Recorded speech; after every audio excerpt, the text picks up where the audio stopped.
नमस्कार। स्वागत है आपका स्टोरी ज्वेल में। आज सुनते हैं मुंशी प्रेमचंद की लिखी कहानी कफन। झोपड़े के द्वार पर बाप और बेटा दोनों एक बुझे हुए अलाव के सामने चुपचाप बैठे हुए हैं और अंदर बेटे की जवान बीवी बुधिया प्रसव वेदना में पछाड़ खा रही थी। रह रहकर उसके मुंह से ऐसी दिल हिला देने वाली आवाज निकलती थी कि दोनों कलेजा थाम लेते थे। जाड़ों की रात थी। प्रकृति सन्नाटे में डूबी हुई। सारा गांव अंधकार में लय हो गया था।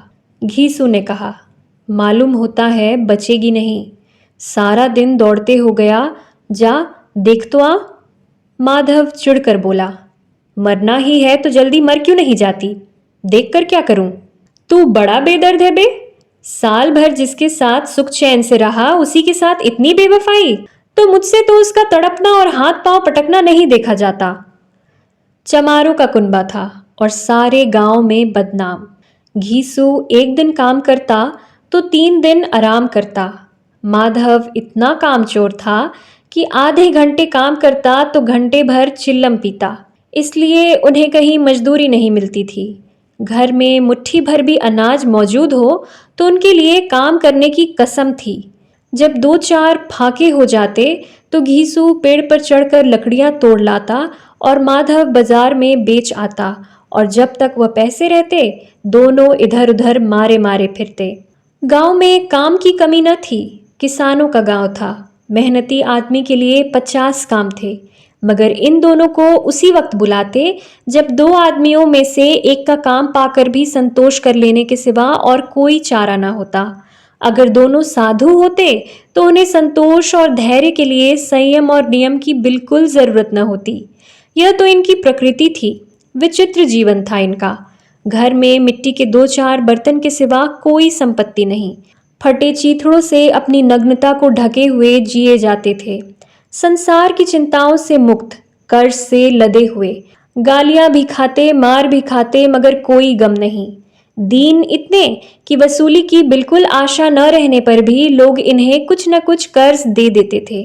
मटर आलू की फसल में दूसरों के खेतों से मटर या आलू उखाड़ लाते और भून भान कर खा लेते, या 10-5 ऊख उखाड़ लाते और रात को चूसते। घीसू ने इसी आकाश वृत्ति से 60 साल की उम्र काट दी और माधव भी सपूत बेटे की तरह बाप ही के पद चिन्हों पर चल रहा था, बल्कि उसका नाम और भी उजागर कर रहा था। इस वक्त भी दोनों अलाव के सामने बैठकर आलू भून रहे थे, जो कि किसी के खेत से खोद लाए थे। घीसू की स्त्री का तो बहुत दिन हुए देहांत हो गया था, मगर माधव का ब्याह पिछले साल हुआ था। जब से यह औरत आई थी उसने इस खानदान में व्यवस्था की नींव डाली थी और इन दोनों बेगैरतों का दो जग भरती रहती थी। जब से वह आई यह दोनों और भी आराम तलब हो गए थे, बल्कि कुछ अकड़ने भी लगे थे। कोई कार्य करने को बुलाता तो निर्ब्याज भाव से दुगनी मजदूरी मांगते। वही औरत आज प्रसव वेदना से मर रही थी और यह दोनों इसी इंतजार में थे कि वह मर जाए तो आराम से सोए। घीसू ने आलू निकालकर छीलते हुए कहा, जाकर देख तो क्या दशा है उसकी। चुड़ैल का फसाद होगा और क्या। यहाँ तो ओझा भी 1 रुपए मांगता है। माधव को भय था कि वह कोठरी में गया तो घीसू आलूओं का बड़ा भाग साफ कर देगा। बोला, मुझे वहां जाते डर लगता है। डर किस बात का है? मैं तो यहीं हूं। तो तुम ही जाकर देखो ना। मेरी औरत जब मरी थी तो मैं 3 दिन तक उसके पास से हिला तक नहीं, और फिर मुझसे लजाएगी कि नहीं? जिसका मुंह कभी देखा नहीं आज उसका उगड़ा हुआ बदन देखूं। उसे तन की सुध भी तो ना होगी। मुझे देख लेगी तो खुलकर हाथ पांव भी ना पटक सकेगी। मैं सोचता हूं कोई बाल बच्चा हुआ तो क्या होगा। सोंठ गुड़ तेल कुछ भी तो नहीं है घर में। सब कुछ आ जाएगा, भगवान दे तो। जो लोग अभी 1 पैसा नहीं दे रहे हैं वे ही कल बुलाकर रुपए देंगे। मेरे 9 लड़के हुए, घर में भी कुछ न था, मगर भगवान ने किसी न किसी तरह बेड़ा पार ही लगाया। जिस समाज में रात दिन मेहनत करने वालों की हालत उनकी हालत से कुछ बहुत अच्छी न थी, और किसानों के मुकाबले में वे लोग जो किसानों की दुर्बलताओं से लाभ उठाना जानते थे कहीं ज्यादा संपन्न थे। वहां इस तरह की मनोवृत्ति का पैदा हो जाना कोई अचरज की बात न थी। हम तो कहेंगे घीसू किसानों से कहीं ज्यादा विचारवान था और किसानों के विचार शून्य समूह में शामिल होने के बदले बैठकबाजों की कुत्सित मंडली में जा मिला था। हाँ, उसमें यह शक्ति न थी कि बैठकबाजों के नियम और नीति का पालन करता। इसलिए जहां उसकी मंडली के और लोग गांव के सरगना और मुखिया बने हुए थे, उस पर सारा गांव उंगली उठाता था। फिर भी उसे यह तस्कीन तो थी ही कि अगर वह फटे हाल है तो कम से कम उसे किसानों की सी जी तोड़ मेहनत तो नहीं करनी पड़ती और उसकी सरलता और निरीहता से दूसरे लोग बेजा फायदा तो नहीं उठाते। दोनों आलू निकाल निकाल कर जलते जलते खाने लगे। कल से कुछ नहीं खाया था। इतना सब्र ना था कि ठंडा हो जाने दे। कई बार दोनों की जबानें जल गई। छिल जाने पर आलू का बाहरी हिस्सा जबान, हलक और तालू को जला देता था और उस अंगारे को मुंह में रखने से ज्यादा खैरियत इसी में थी कि वह अंदर पहुंच जाए। वहां उसे ठंडा करने के लिए काफी सामान थे, इसलिए दोनों जल्दी जल्दी निगल जाते। हालांकि इस कोशिश में उनकी आंखों से आंसू निकल आते। घीसू को उस वक्त ठाकुर की बारात याद आई जिसमें 20 साल पहले वह गया था। उस दावत में उसे जो तृप्ति मिली थी वह उसके जीवन में एक याद रखने लायक बात थी और आज भी उसकी याद ताजी थी। बोला, वह भोज नहीं भूलता।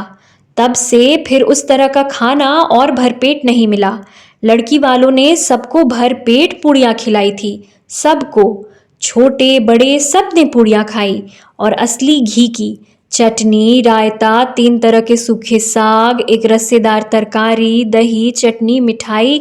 अब क्या बताऊं कि उस भोज में क्या क्या स्वाद मिला। कोई रोक टोक नहीं थी। जो चीज चाहो मांगो, जितना चाहो खाओ। लोगों ने ऐसा खाया कि किसी से पानी ना पिया गया।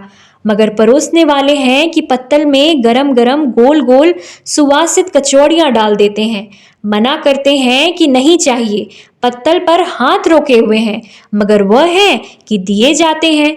और जब सबने मुंह धो लिया तो पान इलायची भी मिली, मगर मुझे पान लेने की कहाँ सुध थी। खड़ा हुआ न जाता था। चटपट जाकर अपने कंबल पर लेट गया। ऐसा दिल दरियाव था वह ठाकुर। माधव ने इन पदार्थों का मन ही मन मजा लेते हुए कहा, अब हमें कोई ऐसी भोज नहीं खिलाता। अब कोई क्या खिलाएगा। वह जमाना दूसरा था। अब तो सबको किफायत सूझती है। शादी ब्याह में मत खर्च करो, क्रियाक्रम में मत खर्च करो। पूछो, गरीब का माल बटोर बटोर कर कहाँ रखोगे। बटोरने में तो कमी नहीं है, हाँ खर्च में किफायत सूझती है। तुमने एक 20 पूरियां खाई होंगी। 20 से कहीं ज्यादा खाई थी। मैं 50 खा जाता। 50 से कम मैंने ना खाई होंगी। अच्छा पका था। तू तो मेरा आधा भी नहीं है। आलू खाकर दोनों ने पानी पिया और वहीं अलाव के सामने अपनी धोतियां ओढ़कर पांव पेट में डाले सो रहे थे, जैसे दो बड़े बड़े अजगर गेंडुलियां मारे पड़े हों और बुधिया अभी तक कराह रही थी। सवेरे माधव ने कोठरी में जाकर देखा तो उसकी स्त्री ठंडी हो गई थी। उसके मुंह पर मक्खियां भिनक रही थी। पथराई हुई आंखें ऊपर टंगी हुई थी। सारी देह धूल में लथपथ हो रही थी। उसके पेट में बच्चा मर गया था। माधव भागा हुआ घीसू के पास आया। फिर दोनों जोर जोर से हाय हाय करने लगे और छाती पीटने लगे। पड़ोस वालों ने यह रोना धोना सुना तो दौड़े हुए आए और पुरानी मर्यादा के अनुसार इन अभागों को समझाने लगे, मगर ज्यादा रोने पीटने का अवसर न था। कफन की और लकड़ी की फिक्र करनी थी। घर में तो पैसा इस तरह गायब था जैसे चील के घोंसले में मांस। बाप बेटे रोते हुए गांव के जमींदार के पास गए। वह इन दोनों की सूरत से नफरत करते थे। कई बार इन्हें अपने हाथों से पीट चुके थे, चोरी करने के लिए, वादे पर काम पर न आने के लिए। पूछा, क्या है बे घिसुआ, रोता क्यों है। अब तो तू कहीं दिखलाई भी नहीं देता। मालूम होता है इस गांव में रहना नहीं चाहता। घीसू ने जमीन पर सिर रखकर आंखों में आंसू भरे हुए कहा, सरकार, बड़ी विपत्ति में हूं। माधव की घरवाली रात को गुजर गई। रात भर तड़पती रही सरकार। हम दोनों उसके सिरहाने बैठे रहे। दवा दारू जो कुछ हो सका सब कुछ किया, मगर वह हमें दगा दे गई। अब कोई एक रोटी देने वाला भी न रहा मालिक। तबाह हो गए। घर उजड़ गया। आपका गुलाम हूं। अब आपके सिवा कौन उसकी मिट्टी पार लगाएगा। हमारे हाथ में तो जो कुछ था वह सब दवा दारू में उठ गया। सरकार ही की दया होगी तो उसकी मिट्टी उठेगी। आपके सिवा किसके द्वार पर जाऊं? जमींदार साहब दयालु थे, मगर घीसू पर दया करना काले कंबल पर रंग चढ़ाना था। जी में तो आया, कह दे चल दूर हो यहां से। यूं तो बुलाने से भी नहीं आता और आज जब गरज पड़ी तो आकर खुशामद कर रहा है। हरामखोर कहीं का बदमाश। लेकिन यह क्रोध या दंड देने का अवसर न था। जी में कुड़ते हुए 2 रुपए निकाल कर फेंक दिए, मगर सांत्वना का एक शब्द भी मुंह से न निकला। उसकी तरफ ताका तक नहीं, जैसे सिर का बोझ उतर गया हो। जब जमींदार साहब ने 2 रुपए दिए तो गांव के बनिए महाजनों को इनकार का साहस कैसे होता। घीसू जमींदार का ढिंडोरा भी पीटना जानता था। किसी ने 2 आने दिए, किसी ने 4 आने। 1 घंटे में घीसू के पास 5 रुपए की अच्छी रकम जमा हो गई। कहीं से अनाज मिल गया, कहीं से लकड़ी। और दोपहर को घीसू और माधव बाजार से कफन लाने चले। इधर लोग बांस वास काटने लगे। गांव की नरम दिल स्त्रियां आकर लाश देखती थी और उसकी बेकसी पर 2 बूंद आंसू गिराकर चली जाती थी। बाजार में पहुंचकर घीसू बोला, लकड़ी तो उसे जलाने भर को मिल गई है, क्यों माधव? माधव बोला, हाँ लकड़ी तो बहुत है, अब कफन चाहिए। तो चलो कोई हल्का सा कफन ले ले।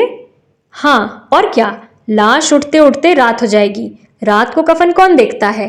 कैसा बुरा रिवाज है कि जिसे जीते जी तन ढांकने को चीथड़ा ना मिले, उसे मरने पर नया कफन चाहिए।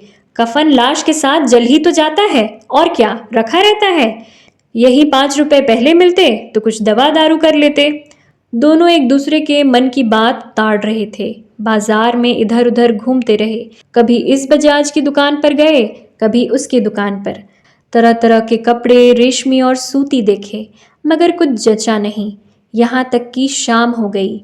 तब दोनों न जाने किस दैवी प्रेरणा से एक मधुशाला के सामने जा पहुंचे और जैसे किसी पूर्व निश्चित व्यवस्था से अंदर चले गए।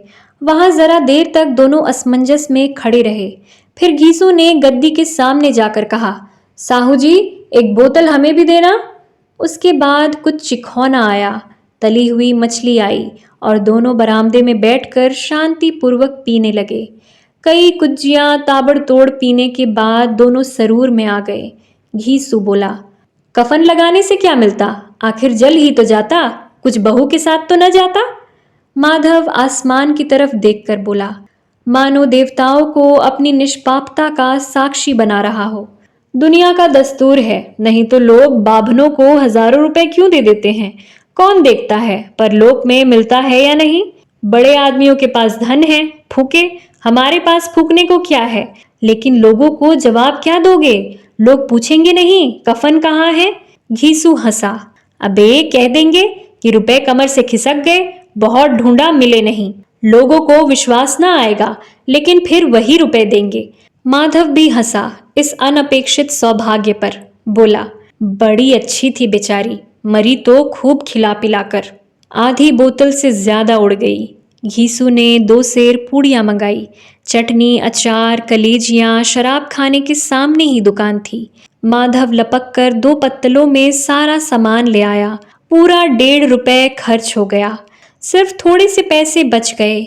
दोनों इस वक्त इस शान में पूड़ियाँ खा रहे थे जैसे जंगल में कोई शेर अपना शिकार उड़ा रहा हो। न जवाबदेही का खौफ था, न बदनामी की फिक्र। इन सब भावनाओं को उन्होंने बहुत पहले ही जीत लिया था। घीसू दार्शनिक भाव से बोला, हमारी आत्मा प्रसन्न हो रही है तो क्या उसे पुण्य न होगा? माधव ने श्रद्धा से सिर झुकाकर तस्दीक की, जरूर से जरूर होगा। भगवान तुम अंतर्यामी हो, उसे बैकुंठ ले जाना। हम दोनों हृदय से आशीर्वाद दे रहे हैं। आज जो भोजन मिला वह कभी उम्र भर न मिला था।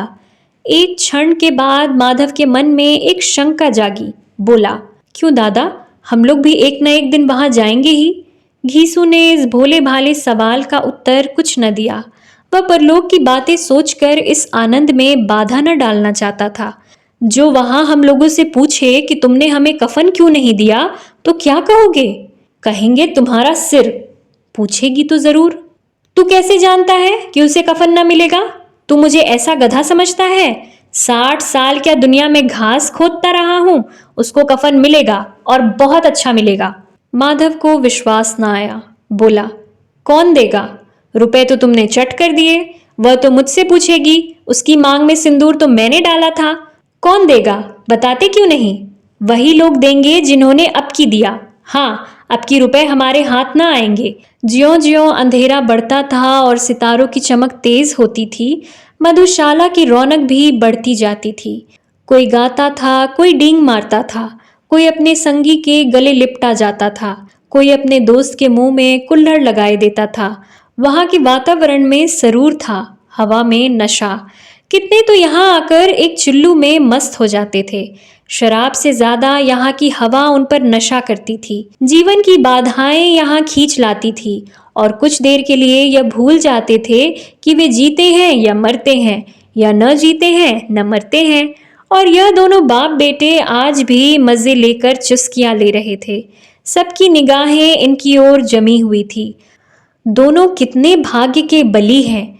पूरी बोतल बीच में है। भरपेट पूड़ियां खाकर माधव ने बची हुई पूड़ियों का पत्तल उठाकर एक भिखारी को दे दिया, जो खड़ा इनकी ओर भूखी आंखों से देख रहा था और दोनों के गौरव, आनंद और उल्लास का अपने जीवन में पहली बार अनुभव किया। घीसू ने कहा, ले जा, खूब खा और आशीर्वाद दे। जिसकी कमाई है वह तो मर गई, मगर तेरा आशीर्वाद उसे जरूर पहुंचेगा। रोए रोए से आशीर्वाद दो, बड़ी गाढ़ी कमाई के पैसे हैं। माधव ने फिर आसमान की तरफ देखकर कहा, वह बैकुंठ में जाएगी दादा, बैकुंठ की रानी बनेगी। घीसू खड़ा हो गया और जैसे उल्लास की लहरों में तैरता हुआ बोला, हाँ बेटा, बैकुंठ में जाएगी। किसी को सताया नहीं, किसी को दबाया नहीं। मरते मरते हमारी जिंदगी की सबसे बड़ी लालसा पूरी कर गई। वह ना बैकुंठ जाएगी तो क्या ये मोटे मोटे लोग जाएंगे, जो गरीबों को दोनों हाथ से लूटते हैं और अपने पाप को धोने के लिए गंगा में नहाते हैं और मंदिरों में जल चढ़ाते हैं।